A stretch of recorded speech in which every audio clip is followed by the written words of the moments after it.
Hey, welcome to the Upland Nation podcast. I'm Scott Linden. Glad you could join me. Great show in store for you. A legend in the dog training and dog care world, Bob West of Purina Pro Plan, among other things, will be joining me to talk about his, pioneering efforts in the world of dog training media. Yeah, this guy might be the original dog training influencer, among other things. A bird hunter, magazine writer, been in videos of all sorts on TV, seminars. You still meet him every year at Pheasant Fest. This guy knows his stuff. I can't wait to learn from him, and so will you. We'll talk about something a little bit homemade in the Handle It segment, since we'll be talking dog training with Bob a lot on that. And then a while back was National Teacher Day, and as an old teacher from way back, I still have a soft spot in my heart for people who do that sort of thing. So I asked you a question like that in our social media, and I'll get some of your answers. It's all here on the Upland Nation podcast, brought to you by Sage and Breaker Gun Care Products, Pointer Shotguns, Mid-Valley Clays and Shooting School, TruLock Choke Tubes, MidwayUSA.com, Purina Pro Plan Sport Dog Food, LandTrust.com, ESPAmerica.com, and High-Vis Shooting Systems. Yeah, it's, we all have somebody to thank. Yeah, I've been in that argument before, and I've been all over the map on this one. But we all have gotten knowledge. We've all learned from somebody, no matter what our chosen area, topic, whatever. And thought it would be fun on National Teacher Day a while back to ask you who helped you in your dog training or your bird hunting career. Very fascinating answers. Some of the legends, and that's one of the reasons I thought we would talk about it, and some of those who don't near enough get the credit they deserve. So let's just take a look at some of your answers for the question, show me a picture or share whoever was your dog training or bird hunting mentor. Bill Vestia says, David King, one of the best winter training dog men in Georgia. Great trainer, spent a lot of time teaching Bill how to win. I'm presuming field trial world, and there's a great picture there of everybody at an old trial from way back. Just beautiful. The German Short-Haired Pointer Club of America just a while back. Congratulations, and yeah, isn't that cool? John Salfisberg is doing it all for his nephew who passed away from ALS and having a blast doing it. All right. Lance Larson, always good to hear from you. Guy Mollicone, maybe Mollicone, depending on where you are in the world, out of Sierra Vista, Arizona. Yeah, a lot of quail country out there and a lot of lessons from Guy. Okay, Randy Chandler says Ronnie Smith Kennels, and a great picture of Ronnie and Susanna Love, his wonderful, lovely wife. And that's the picture I used in my post as well. So, yeah, great stuff. And by the way, if you haven't seen Callie Parmley's Wild Upland television show featuring Ronnie and Susanna, among others, you should get a good look at that. Just watched that again a few days back. Jerry Fries says, Larry Woodward has hunted, trained, and raised Griffons for over 40 years. Luckily, he's a neighbor as well. Good for you, Jerry, and what a great guy. Looks like he's relaxing for a brief moment at a trial or a test right there in the picture, sitting on basically the tailgate of a truck. James Falconer, a beautiful picture. That's you making the post, but I don't know who that is with a beautiful setter on a barrel. You guys know the barrel trick for steadying a dog. Seems to be working too. Excellent. Ruth Weiss, number one, you could be somebody else's mentor, but she says Tracy Jensen Presson is the woman who forever changed the course of my life. Thank you, dear friend. I'm sure that's quite sincere, Ruth. And kind of nice to see a mentor recognizing a mentor. My good friend, Rashawn Gordon. Good to hear from you, Rashawn. I hope everything's going well down there. Bodo Winterhelt, the man that told me to get a GSP, changed my life forever. Yeah, Bodo, if you don't know it, was one of the founders of the North American Versatile Hunting Dog Association. Interesting, Bodo is most well known beyond that for his, I guess I'll call it his fondness for poodle pointers. And interesting to see you, Rashawn, being told to get a short hair by Bodo back in the day. Got to spend significant time with him a while back in an airplane with a puppy, and then in the field for a whole day of training and advising of some pro guides. That was an incredible experience. He changed my life forever too, Rashawn. Thanks for bringing him up. That's Bodo Winterhelt. Jay Shire says, thanks to Jim Lewis and Kim Archer Lewis. Don't know them, but hey, there's Kim Archer Lewis again, mentioned by John Beatty, along with Ronnie Smith as his mentors. And a great picture of a beautiful dog. Looks kind of obscured, but it looks like it could be a wire hair or maybe a poodle pointer. And Ronnie's just watching as John handles him, I think. That was a kind of a cool shot because Ronnie's got a pensive look on his face, and he's, he everything he says sounds great because of that slight accent from Oklahoma. And Ronnie, you could read the phone book, and I'd love to listen to it. And Rebecca Waite finally pays it forward. The amazing and talented Ruth Weiss is Rebecca's mentor. Now more family than anything. And hey, Ruth, someday I will get down that way and we'll hunt together. Bill Evans, thank you for the compliment. I appreciate that. You're a great guy. Love you, man. And then Charlie McLean, his mentor, and hey, I wrote a book about this. His mentor is My Way Snow Babe. Beautiful white setter, nice feathered tail, about 11 o'clock position. Got a collar around the flank and steady as all can be in the grouse woods. Beautiful fall colors in the background. Yeah, good job, everybody. Great pictures, all sorts of good stuff out there. Hey, and when I was going through that, I also noticed some great pictures of hunting camps out there. So keep sharing on the social media. I just love learning from you, and I hope you learn from everybody else as well. That part of the Upland Nation podcast brought to you by ProPlan Sport, dog food designed for active, hardworking dogs like ours. Yeah.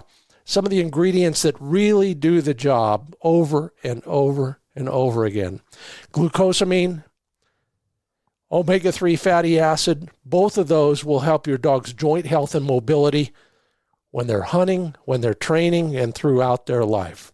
You know, only one brand fuels the most sporting dog champions. That's ProPlan Sport. Learn more at ProPlansport.com. And see what you've been missing. I have become a believer in HiViz Sights, HiVizSights.com.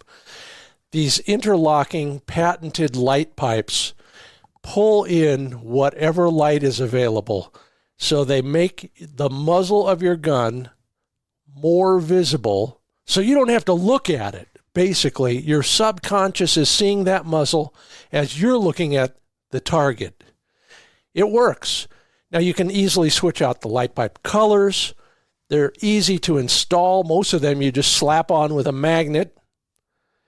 And you never, ever need to look at the muzzle because you're always looking at the muzzle while you're focusing on the target.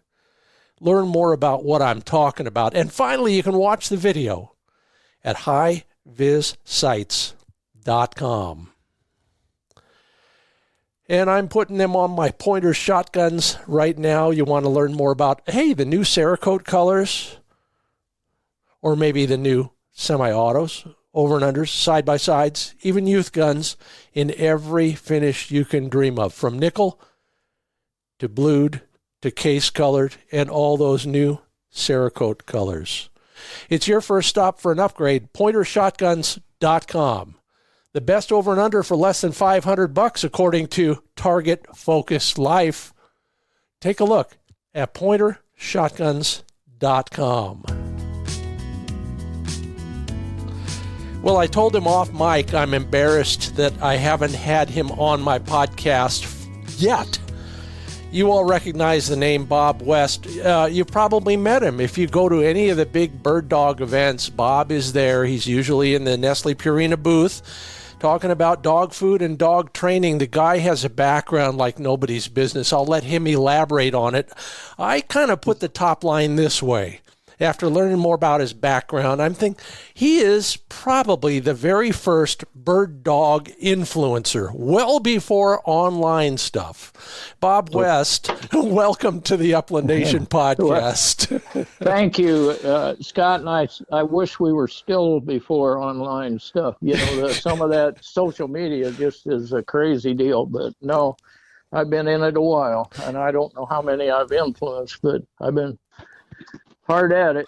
Well, you influenced me. I'll never forget the first time we met. I was giving a speech at an outdoor writers convention, and we were hosting. Yeah, of course you were, and we had a great time, by the way, and I learned a lot. And those were the days way back before. Well, we might have had radio phones in our trucks, but that's about it. Bob, your background is fascinating to me. You ended up basically retiring from Purina, but you're still a force. You're still there, and you're still talking with everybody and enlightening us in many ways. But on top of that, you got started in bird dog-oriented TV. You still write for magazines. Tell me more about your backstory. Well, it kind of started, and I don't remember what year.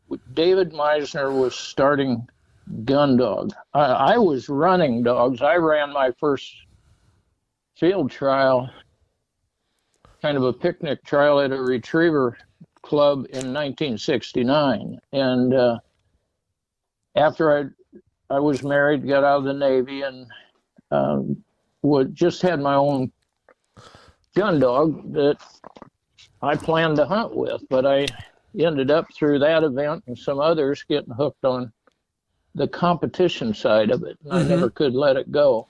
But over time, I was running in a field trial, a bird dog field trial in Des Moines, Adel, Iowa. Oh, I know that country, yeah.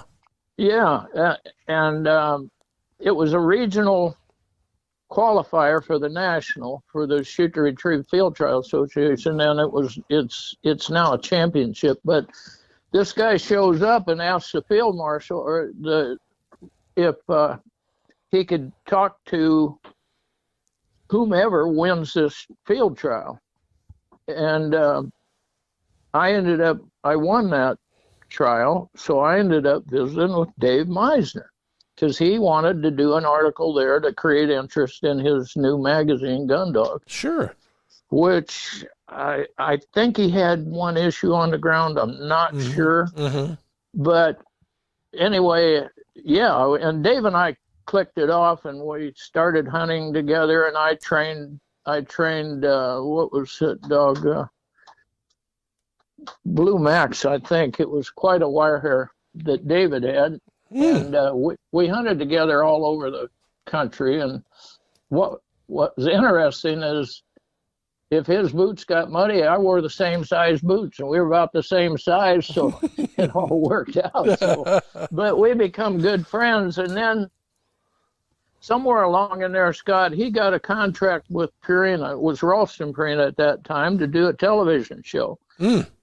And a series of 13 shows, standard deal for SPN, which was out of Oklahoma or down in there somewhere. So we were friends. I was training for him. He knew I could get around. And he asked me to bring a trailer load of dogs down there because he had two handlers that he wanted to do this TV show with that you guys might recognize as Richard Walters and David Duffy. Oh my God! What a lineup! Wow. And that's a story in itself. You talk about a rabbit hole. We could go there. But anyway, they were having a little trouble handling the dogs that I had trained. So I ended up on camera on this 13 series, and I did some training tips on it. Mm-hmm. And at the end of that, okay, now I'm working every day with Nestle Purina marketing people. Yeah, yeah. So this is how the good Lord puts you in the right spot at the right time. But anyway, I was a quality engineer for JIK's company at that time too. And so anyway, that all went well. And then Dave decided he wanted to do, or part of the contract was that he would do a complete Springer video, pointing dog video, and retriever video. So he kind of decided that Duffy wouldn't fit too good, for, let's say, for the pointing dog video, and I ended up. He asked me to write a transcript up, or not detail, but what will we do in that? And I ended up doing that. I love it for Gun Dog, and then that led to 12 or 13 other videos, but. So then JIK is slowing down, and I called Ralston Purina, and I talked to the people I knew down there, and I said, would you need a consultant, a rep by chance? And they said yes. And so, Scott, I walked out. I helped close 2 plants for Case Company. No.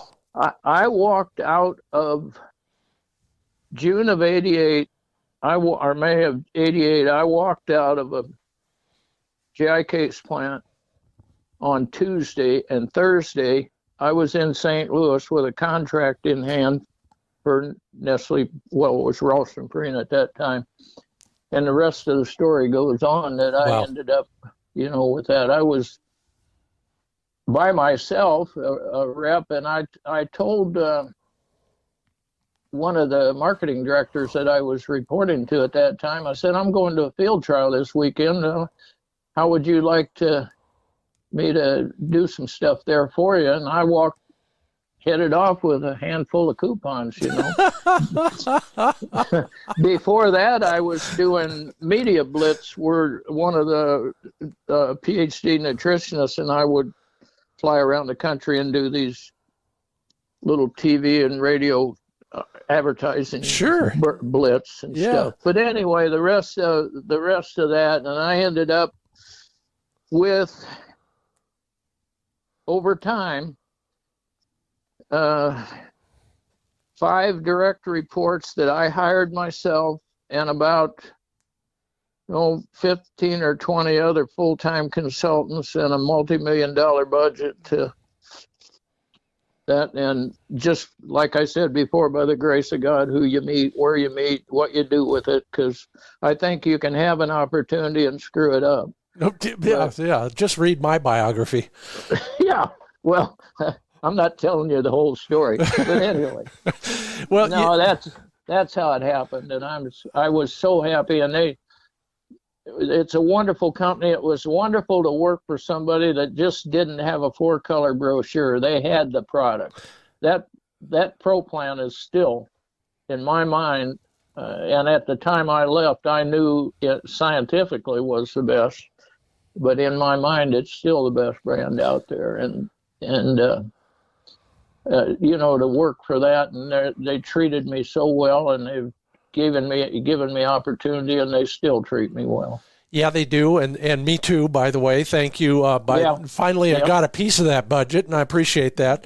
But it's fascinating. Back in the day, There were very few experts that could actually carry on a conversation with a camera or two in a room, for example. Well, and you did all that. And if I recall, those videos you did with Dave Meisner, they're still for sale. Well, the gun dog changed hands over time, and they were off the market, and then they were back on. I can't tell you right now, but they may be. I know some of them are selling higher than. It's crazy, but anyway. Collector's items, like you said, in them days, you couldn't go. There was no YouTube. There wasn't anything like that. Our first videos were on tape. Yeah. Cassette tape, and then they went to smaller tape, and then they went to disc. Yeah. But times change so crazy fast. And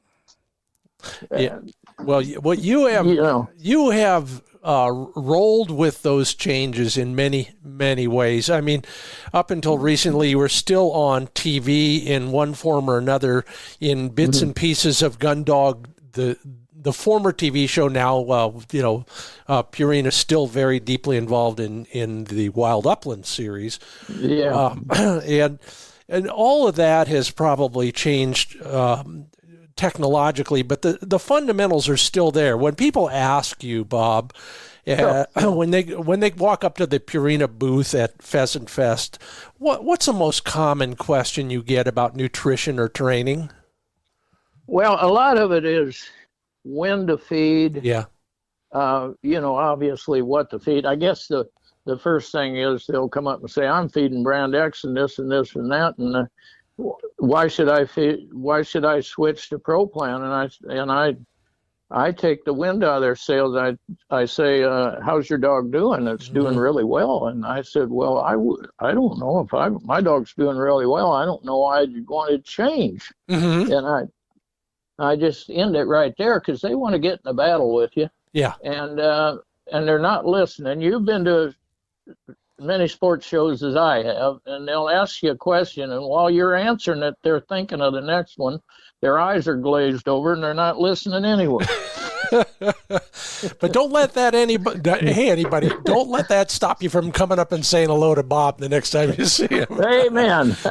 No, but I don't argue. I don't get in those kind of contests. If they want to know, our in the early time, we were saying feed in the morning, feed in the evening, don't feed an hour before. And that now, over the last 10 years, it's evolved that we feed the hardworking dogs once a day in the afternoon after they've rested, and we float it. We recently, I used to just float my dog food when I was traveling and when I wanted to make sure they eat and stay hydrated. But recently, last time I talked to Arlie, he's saying that we really ought to float our food every day. Oh, I'm a believer. And feed once in the afternoon, after your dog's rested. And the theory there is, if you're hunting, say you're hunting two dogs possibly, one in the morning, one in the afternoon. Well, when you're finished with that one in the morning, and while you're having lunch, you let them rest and take an hour off and get good and calm down. And then if you have opportunity, feed that dog then. Okay. So it has time to digest and get rid of that over the next, 10, 12 hours when they're on the ground again. And then you do that other dog. You don't have to wait and feed them both in the afternoon, but if you do, the best idea is feed in the evening, and at home, on the road, everywhere, feed in the afternoon, feed in the evening. Yeah. Once they're... And the basic, and this is kind of one of my pet peeves, so you can give us the definitive answer. There's a couple basic reasons for that. The first is you don't want all that stuff in the dog's GI tract while he's trying to hunt. Correct. But the other one is what you just alluded to, and that is all those nutrients need time to be processed by the body if they're going to do any good for a hunting dog the next day. Is that the basic idea? That's what the water's doing too. It's part of the breakdown. When the dog they have to be calm and chew their food. So they break it up. The more they break it up, the more available nutrients are in that product. And then with the moisture, it softens it, and it gains access to the surface area of all that food for the body to digest it and get every bit of the what we call bioavailability of all the nutrients out as much as possible of that product. And that, what you alluded to before with the weight of it, that's like, that's like handicapping a horse when you put extra weight on them and let them run. And if you think, Scott, I think people that feed in the morning, if we're talking to them right now, we can get them to shake their head when we say, if you feed in the morning and then you're hunting your dog an hour or so later and you see them squatting and trying to go and they can't go, and then you see some slimy, maybe bloody, mucusy looking stuff coming out, that's all because that product, that food is in the track and it's bouncing around and it's damaging. Some of the small intestine, as I understand it, and I'm not a scientist, but I've traveled, I've slept in the motel, whatever they say, but no, I've traveled with some of the top nutritionists in the country and I listen to them. But anyway, to gain surface area, the dog's body and the digestive tract it's like little fingers that in order to have more surface area in that part of the digestive system. And what happens with this product banging around in there, it actually breaks off these little parts that are, and that's where you're getting some of the blood. Well, that makes all the sense in the world. If you think about just the physicality of kibble rolling around in a gut, which is just scary to me now that I think about it. Yeah, when you think about it, it is. So what I'm getting at is if the folks realize that, they should say, oh, I understand. I see what you're talking about, and that makes good sense. That we should feed in the afternoon. It's not just it by far is not a marketing idea. It's a science idea. It's a nutritionist idea. And see that our company, and I say our company, I'm still retired, but there's more research goes on there and than I would say many of the other companies put together. Some don't have research and some don't. Some of the newer dog foods that are out there haven't even been AFCO approved. So wow, that's a whole other, like you say, that's a rabbit hole we don't want to go down. But well, you want to trust that research, and this is not a commercial for Purina, but you guys have enlightened me on so many things. You mentioned Arlie Reynolds. The first time I met him, we were both on a plane sitting next to each other. We didn't know either from Adam. We get to talking, it gets around to bird dogs, it gets around to nutrition, and then I realize he's going to the same meeting I'm going to. Yeah, and he's speaking. Yeah. And we had a lot of fun. Arlie, for those of you who don't recognize his name, he's a veterinarian. Is he still a musher? Is he still a sled dog guy? Well, he's kind of retired from that, but he was a world champion racer for in the sprint race category for 3 years, I think. And I mean, he's revered by the elders of the tribes up there because, see, Arlie was one of the first to bring the world champion back to Alaska because it was being won by people in Sweden and stuff like that. But see, Arlie is his PhD was in animal physiology, exercise physiology. He's a veterinarian, and he's board certified animal nutritionist. Yeah. And many, many, many other things. He's like a brother to me. He's a wonderful person. Yeah. Great guy. Yeah. And I'm sure he still does it, but think about a sled dog racer and what a great control group that kennel full of dogs is when you're doing nutritional and performance research. Yeah, well, he raced 16 at a time, but he had probably 30 dogs. Oh, in yeah. that kennel, 30, 40. Well, nice to hear his name again. I'm glad he's doing well. We're about to the break here. I want to prime you, Bob, for thinking about down and dirty training advice for all of us. You've been there and done that, probably got the T-shirt. So I want to talk about all the important stuff for us coming up right here on the Upland Nation podcast. I'm Scott Linden. That's Bob West. I'm just going to keep saying from Purina, ProPlan, and all of that. Bob will be right back. I'll be right here with you right now. And don't forget, later in the show, I'm going to give you a clue into some of the homemade gear that I use. Save $1 or $2. We talked about that a week or two back, and I got some more suggestions. Just crafted another one of those. So stick around on the Upland Nation podcast. Brought to you in part by landtrust.com. Yeah, if you are like me, you're always looking for new places to go. And if you are like most of us, you're willing to pay a little bit for a great experience. That's kind of what landtrust.com is about, kind of the VRBO for bird hunters. Get outdoors without the crowds and know that you have a great place to go. You're not going to get squeezed out because it's yours for the day.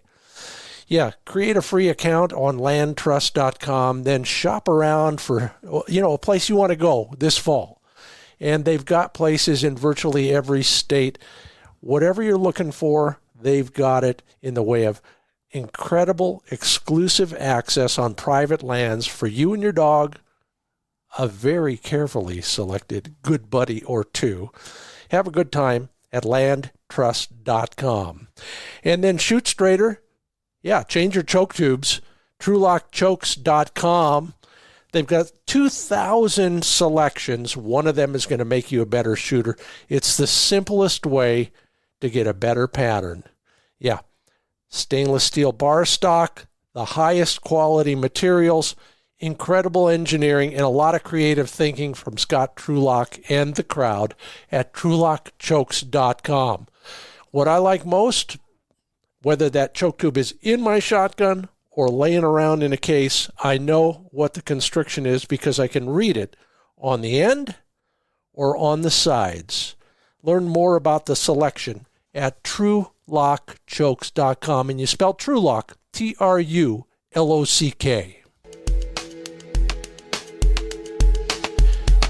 Welcome back, Bob West, to the Upland Nation podcast. Okay. I hope I didn't bore you with that, but I know no, it was interesting. I know you're not boring any of us. And we ought to do this once a week or something. But I want to talk about all the things that you've learned over the years and that you've seen other people need help with on a regular basis. When you're out there watching dogs work, or when you were training, or all of that together, what are the things that are most important to a dog handler trainer like, an amateur like us, that we might not even give any thought to? Well, Scott, I think that many times when people are asked questions like this, they go maybe too deep. Yeah. But if you've got you need to work on the foundation. I don't care if you're trying to develop a national field champion or if you're trying to get a dog to stay with you when you're hunting or just a good citizen type dog. There are so many basics that I think we need to have three or four things. We need to be able to teach a dog to stay still, put, whether it's a whoa command or a set command or whatever, or stationary. Yeah. You need a stationary command that you can depend on. Yeah. Then you need to be able to have a dog come to you when you call them, and you need a release or not only a release but a command to send them away from you. Then you fill in all that other stuff with I I don't care what kind of dog you're running, they need to heel. Yeah. I always talk about that. If you can't heel your dog through the farmer's yard and he starts chasing chickens, you're not going to be finish that day or be hunted back. But most people don't understand that because there's no chickens in the yard anymore, but there used to be. But so I mean, I'm being a little funny about it, but at the same time, I'm serious that a dog has to heel with you under all conditions, particularly when you start getting into the hunt test programs or the field trial programs. And I think that that those questions of what's the most important will come to people fairly fast if they do get involved with hunt tests and field trials. And I don't know, Scott, if you want to go in that direction, but I think that's the best place for people who really want to get somewhere with their dog. I think most of the people who are listening to us right now are hunters. They want dogs, to hunt with them. Right. And that's what those systems are all about. They all started with the idea that, I envisioned two guys sitting on a bar stool in England somewhere in the early 1800s, and they got in an argument over who had the best dog. Well, that's how all that started. But nowadays, with the hunt test, and I was involved with NAVDA to a great extent. Oh yeah. And I saw that. I saw that take people that didn't really, maybe hadn't hunted, maybe hadn't made their mind up yet about whether hunting was a good thing or not, and they found they had this dog that was obviously bred as a hunting dog, and they got in there and they decided, hey, this is fun. Okay, then what comes with it, there's people at all the different levels in there. Yeah. So here's somebody that's already accomplished this. You can watch them run whatever level dog you want, and you can see that, and you can kind of ask them how they got there. And there's 2 or 3 people over here that are trying to get their first junior hunt test under their belt, and they have, going back to your question, what's the most important thing to teach a dog? Well, what's the most important thing to teach that dog to get to that level? And then let's say, what's the most important thing we can do to get to the next level? Yeah. But yeah. There's a million answers there, and I don't. So to circle back and answer your question, if it's a Springer, a Retriever, or a pointing dog, the whoa or the hup or the set, whatever you call it, and then the release or the send out, but then the recall, and then all these other things where you try to control range and where you try to keep them where you want them and stuff. For your best advantage for that field, whether it's a hunting field or a contest field, you need to grow to the point where you can understand that, you're looking at this field, the wind's blowing this way. I know there's an advantage to put my dog down this line. Okay, so that needs to be, that's at some point that becomes your most important thing. And so there's several 100,000 most important things. Yeah, but it all starts with right.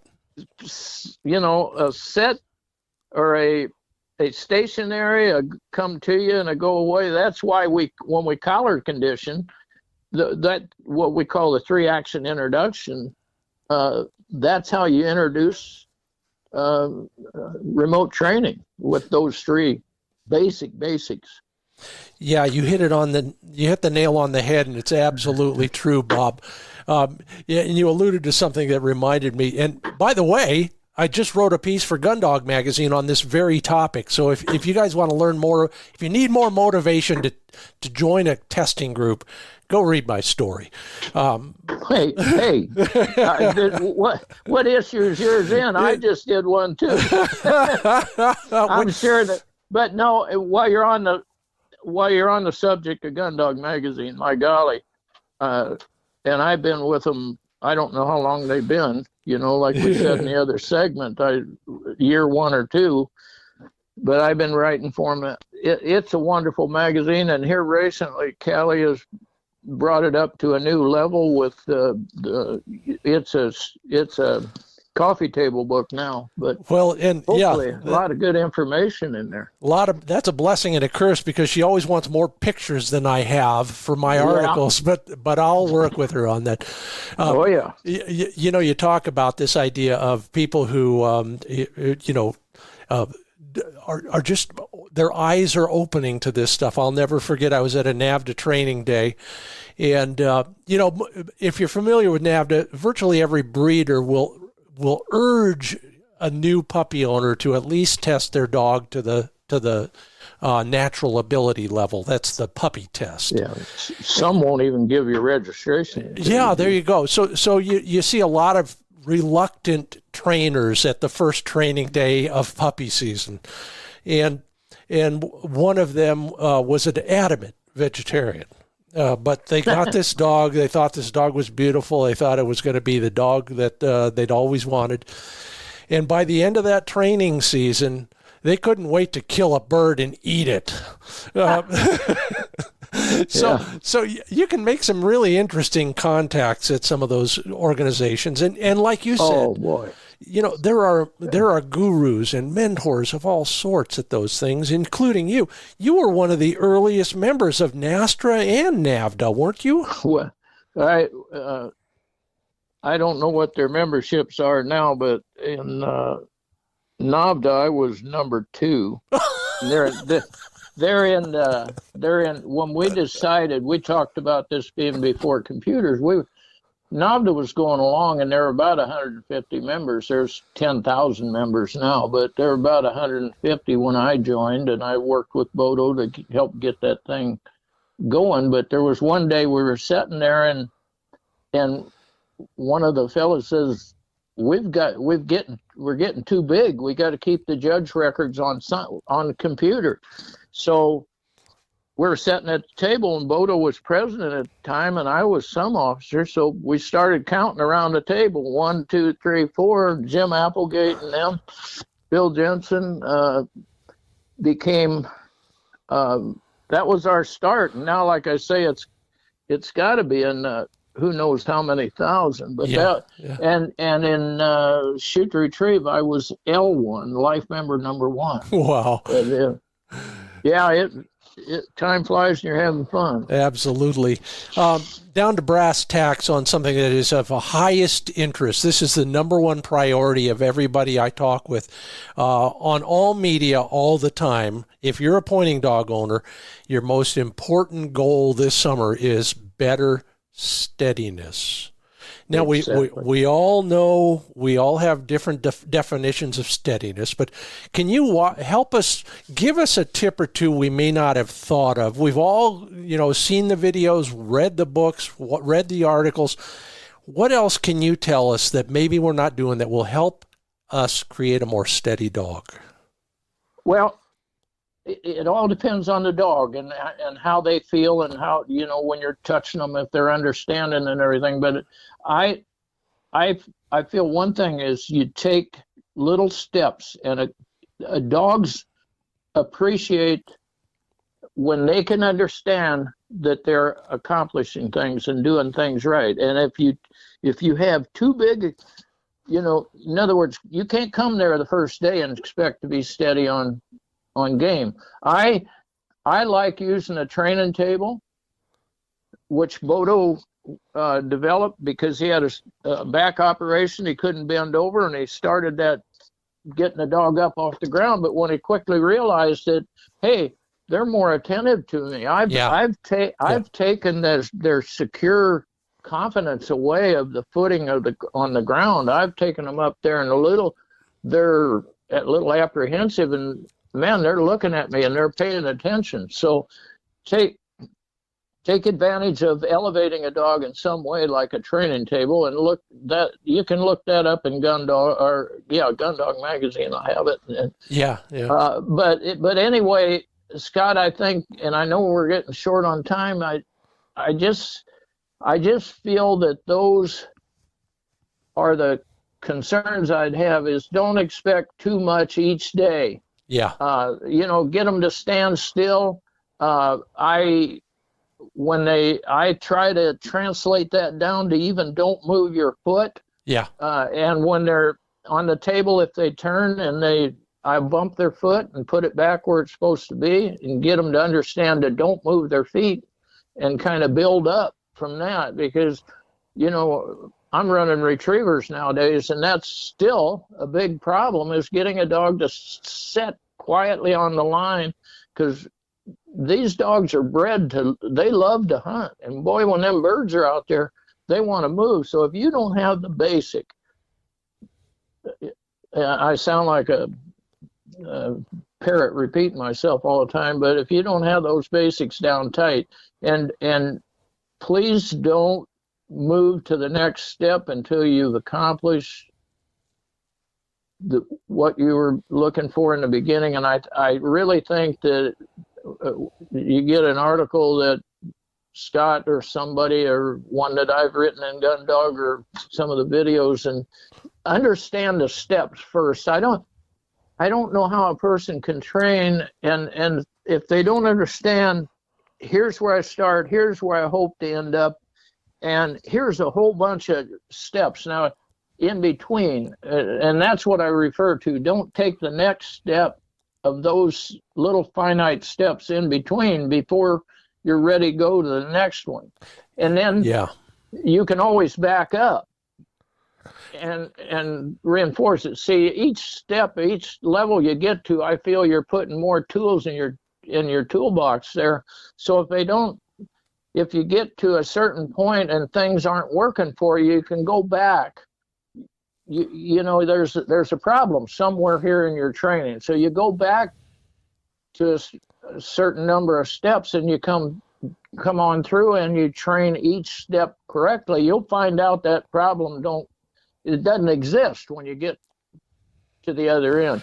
Oh, absolutely. It's like, in the music business, you don't write like Prokofiev or Stravinsky until you learn how to write music like Bach and Beethoven. You got to build the foundation before you're allowed to do that free jazz stuff and everything like that.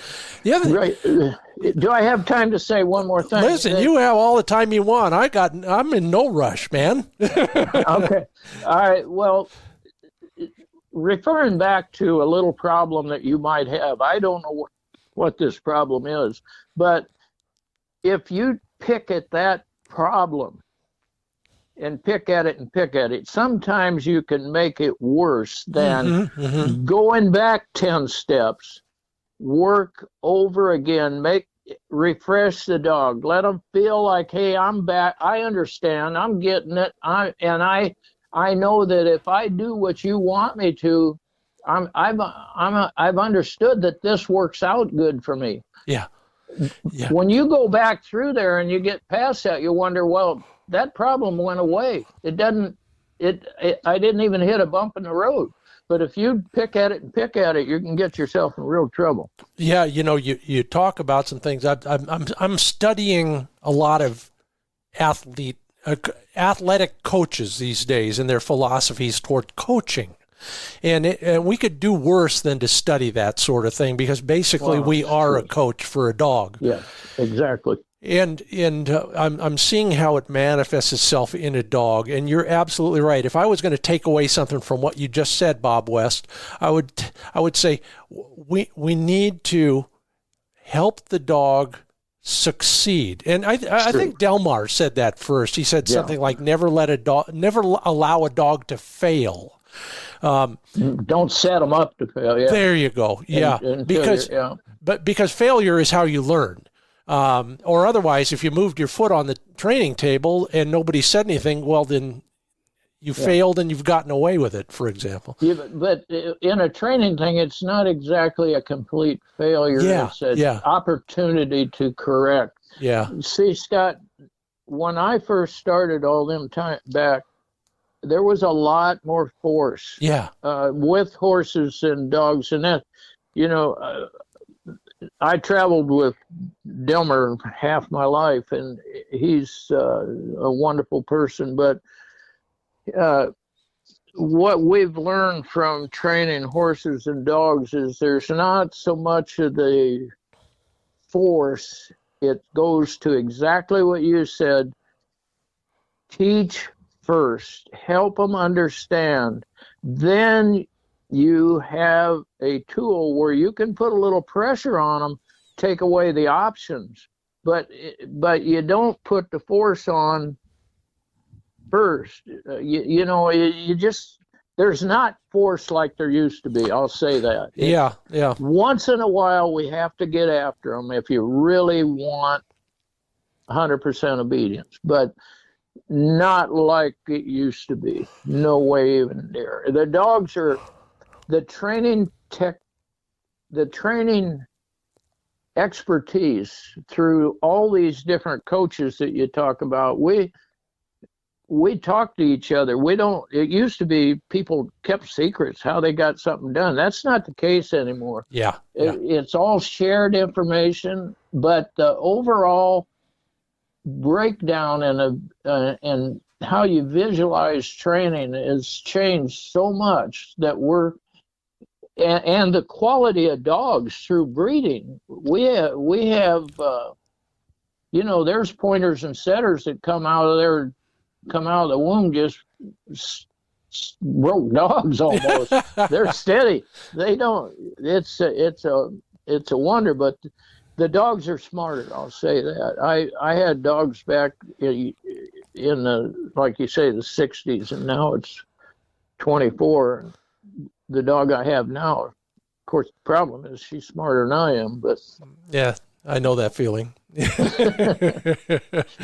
Well, it's absolutely true, and I remember, Phil Swain, I'm sure.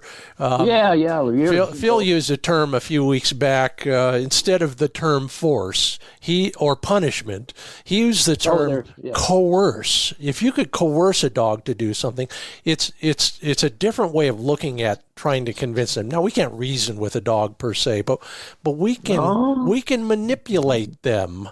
You say, I think you were going to say, yes, we can reason with a dog. I think you got to be careful. I know that a psychologist can say that a dog can't reason, but if a dog knows to go in this nice warm place overnight instead of lay in the rain, they're reasoning. Yeah, and they reason. I've seen dogs get in a tight spot and just stop a minute and figure their way out of it. And so, but anyway, Phil's correct. And I know coerce kind of sounds a little bit still. Yeah. Hopefully we've got a dog that is naturally cooperative, and if we've done well in teaching them what we want, that's the ultimate. When they say, "Oh, I understand. I want to do that because I want to be with you." That's when you got her, boy. But they don't come along that often. Yeah, but part of that requires us to train ourselves, and I joke about it, but it's absolutely true. I've got a dog that I know he really likes me better on a day when I say, "Go this way," and he finds a bird over there. Yeah. So I'm the bringer of birds. I want him to remember that all the time. And Trust me. There you go. And that is, we know what they want. Very few things. If we can be the guy who lets them have those things, all of a sudden we're okay in their book, aren't they? Mm-hmm. Yeah. I want to say something that if that dog could figure out that if they do what we would want them to do, they could have the best of everything in this world. And that's kind of what the good Lord's trying to tell us too. If we just do what he, just go along a little bit with what he's guiding us to, we'd be he'd give us anything. So, well, you're absolutely right. And all we got to do is convey that to our dog. Amen. If we can communicate that somehow. Bob, Yep. I got one more question for you because everybody must answer this. What essential piece of training or hunting gear do you carry that we might not have thought to even use? With the dog, Yeah. probably a water bottle. Yeah, I can't argue that at all. I live in the desert. Yeah. I'm working on an article right now trying to talk to some of our flatlanders here that when you go to Idaho or out west down in the desert or down in Texas, you better be prepared because, and I've been all them places and it'll beat a dog up, particularly their pads. Yeah. Oh my God. Yeah. But water is one of the things we have to mention to carry with us all the time. Okay. Keep it under control. I can't leave it at that because another one of my obsessions is pad care. What do you do to take care of a dog's pads, especially in a rough situation? But, just in general. Well, if you're talking about a dog boot or something like that, where I was going with this article was that you have to precondition the best you can. Yeah. But in a boot, you have to. One of the problems with some of the boots that you buy is they don't account for the pad on the back of the dog's foot, and you can rub there. And they don't account for getting sand and stuff inside. Yep. And it won't come out. And what Rick Snipe is a good friend of mine down in Texas, and he came up with a way to trim actually a small motorcycle inner tube. Yep. To put on the dog's foot and tape it there. And it's always open on the one end to let the sand and stuff out, and it's just amazing. I've looked. I'm going to work with him some on that for this next article. Oh, yeah. Scott, I'll tell you one thing that I've learned, because a lot of the times I'm flying to this place or that place to hunt, been invited to, like out in the Hawaii Reservoir and in west or eastern Oregon or any of that high country and that. You know what I do? Huh. I hunt with their dogs. I leave mine home because I've taken dogs out there, good dogs in good condition, tough dogs, and it beats them up. You can't expect them to go there and hunt 4 days in that, at that altitude and that dryness and that toughness, and they can't deal with it. I'll be honest with you. No, I not in that short a time. I know that country well. In fact, I've already booked another trip down there for this fall. But you're absolutely right. Our expectations, and especially if you read or believe some of these guys on YouTube, their super dogs are hunting 8 days straight in chukar country. And we know that's not true. And we also know that most of those guys rode up there in an ATV. But they'll never admit that either. But that's just one of my pet peeves. Anyway, good to hear. We could do this regularly. Again, I'm just so glad I finally got around to it. Bob West, thanks for asking. You are the man. I can't wait to talk with you again. I'll probably see you at a show between now and then. I sure appreciate your being a part of the Upland Nation podcast. Have a great day. Thanks for inviting me, Scott. I appreciate it, and you take care of yourself. You too, my friend. Bye-bye. Bye. Oh, boy. That is the kind of thing that I could do all day. In fact, that would be a fun project someday. Just put all these guys in a room and turn on the machine. Bob West, one of those legends in our own time, and are we lucky for that? We got a little bit more to come here on the Upland Nation podcast. I'm going to talk about some of the homemade gear that I use, that it'll save you $1 or $2, but frankly, it works just as well, and it's right there in your garage or your shop right now. After a word from MidwayUSA.com. Yeah, still hard at it. I'm stocking up for fishing season. Just got myself a new pair of waders at MidwayUSA.com. They've got just about everything you need for shooting, hunting, in the outdoors. A constantly growing selection of stuff. Yeah, if you're looking for bird dog training stuff, dog care stuff, camping, of course, fishing, hunting, gunsmithing, that's how Larry got his start.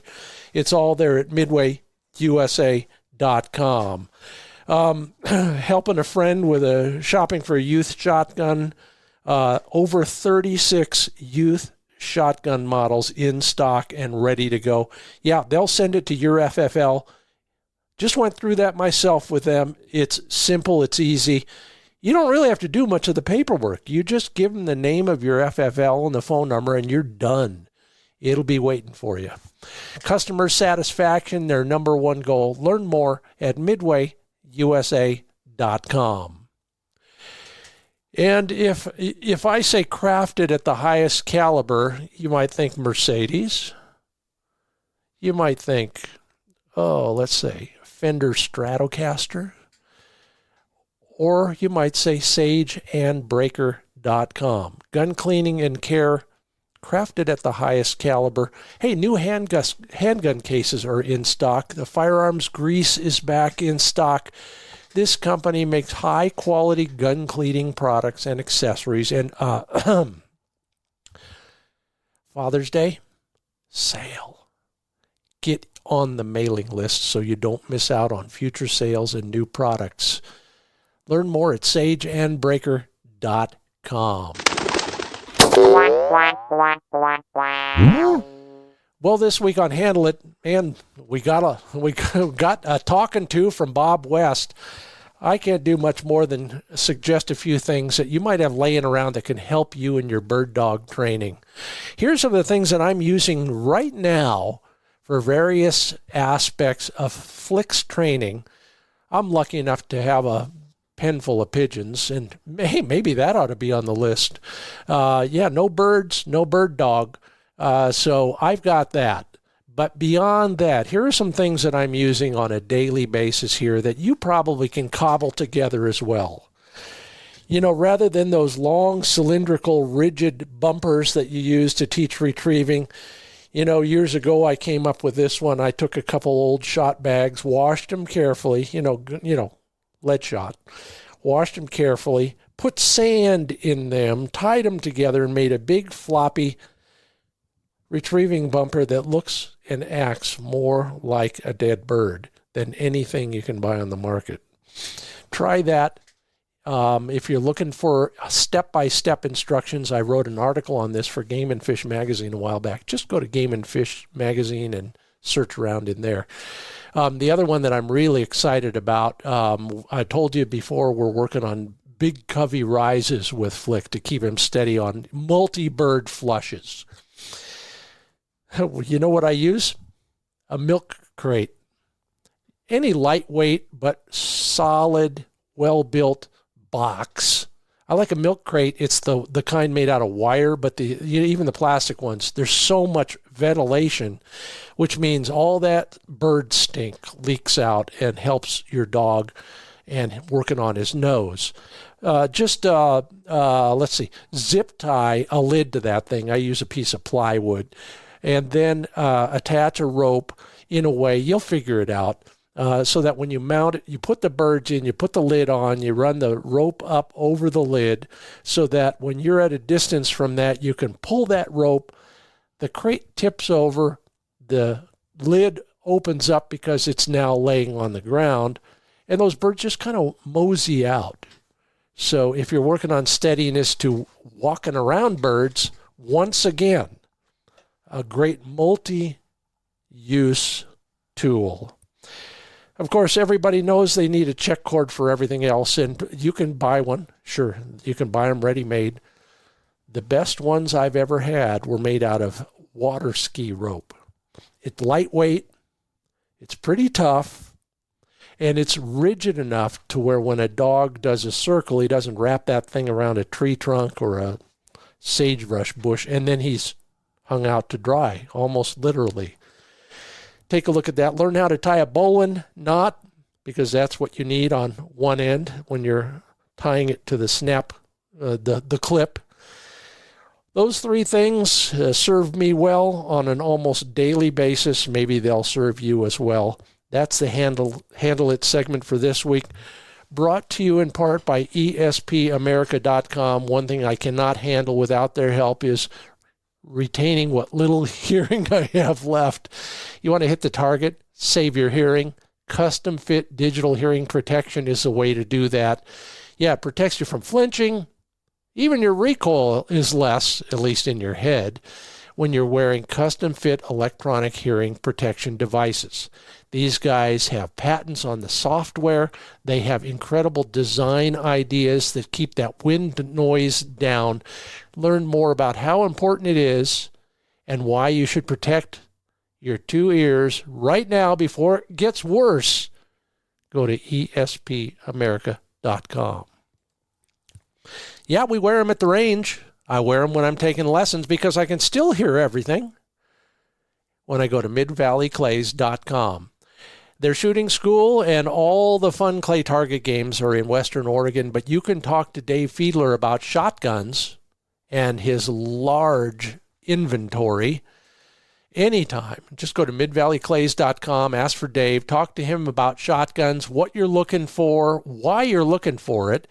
As an incredible instructor, champion clay target shooter, and a bird hunter, Dave, I won't criticize your breed choice on dogs, but this guy knows what you need, and he'll be happy to counsel with you on gun choice, gun selection, whether it's gauge, configuration, anything along those lines that you want to talk about. Consider him your gun guru. Then, of course, when you're ready to buy, Dave can ship to anywhere, anytime, just as easily as anybody else. Make him your first stop when you're shopping for a shotgun. Go to midvalleyclays.com and then get the phone number and call Dave Fiedler. Well, thank you so much, everybody who participated, whether they're talking about their mentors, or thank you all you mentors out there who have helped us. If you commented, thank you for helping so many others as well. If you left a rating or a review, I appreciate it. That's one way we grow. And, of course, thank you to all our sponsors who make this possible. Sage and Breaker, Purina Pro Plan Sport, ESP America, Mid-Valley Clays, TruLock Chokes, Midway USA, LandTrust.com, Pointer Shotguns, and High Viz Shooting Systems. We're deep into training season, so I'll leave you with this. Thanks for listening to the Upland Nation podcast. I'm Scott Linden. Hope to see you at a training day real soon. Thanks, Bob West. Be safe.